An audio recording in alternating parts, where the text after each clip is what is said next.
এখন যেটা দাঁড়াচ্ছে সেটা হচ্ছে মেন পরীক্ষাতে আপনি জানেন যে 6টা কম্পালসারি পেপার থাকে, ঠিক আছে? 6টা কম্পালসারি পেপার থাকে যেটা সবাইকেই দিতে হয়, গ্রুপ এ, বি, সি এবং ডি। এছাড়া যারা গ্রুপ এ এন্ড বি তে কমপ্লিট করছে তাদের আরো দুটো পেপার দিতে হয়, যেটা হচ্ছে অপশনাল সাবজেক্ট একটা থাকে যার দুটো পেপার।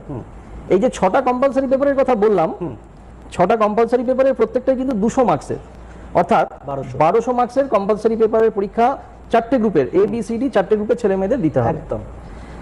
এই 6টা কম্পালসারি পেপারের মধ্যে প্রথম দুটো ল্যাঙ্গুয়েজ পেপার আছে, যেটা হচ্ছে বাংলা, হিন্দি, উর্দু যার যেটা রাখতে পারে, এবং একটা ইংলিশ।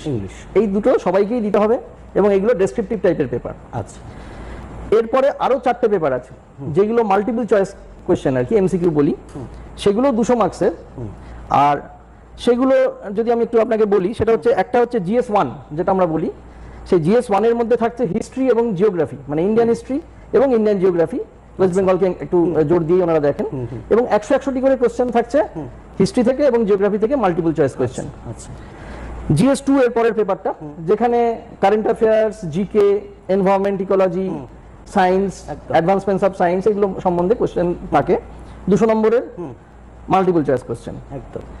এবার চলে আসি পেপার 5। পেপার 5 হচ্ছে ইন্ডিয়ান কনস্টিটিউশন 100 নম্বরের, আর 100 নম্বরের হচ্ছে Indian economy with reserve bank of ইন্ডিয়ার উপর একটু জোর দিয়েছেন ওনারা।